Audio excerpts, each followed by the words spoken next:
Iwe Richard unaniuza ife kunena kuti ndege inazaza. Anakuuza ndani? Kodi chakwera. Unati ndege yafika kuzuzu yachita kubwerera. Koma manama anakuuza ndani? Nafuna nikuuza hivi. Unauza asikari kuti apita kakone. Sama minyankondo nusiku. Amafuna kwambira naye ndiko mamawa. Mwana wa mwini anagona batengo mpaka kucha mamawa. Mwai kuti afisi sana adie.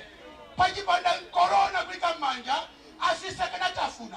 Kwani kumanda tikanaida ikachani vitumbiko. Iwetu si Saulos. Iwetu wachekwa kwa mbili. Mungu zinamiza ino kutati muzabela masango. Mumvele chintu ichi. Nikwankula ndine. Chamula bwino nione. Nikwankula ndine. Inutu simungabele masango. Inutu mungotaye nazo nthawi. Nonse vitumbiko ndi anzako. Mwachepa kwa mbili simungakwanisa inuyo.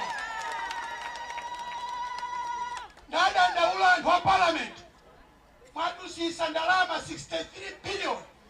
Kumpasa Lazaro. Kuti azidya. Ndi anake ndi azukulu wake. Inu mungadye 63 billion pa 6 months.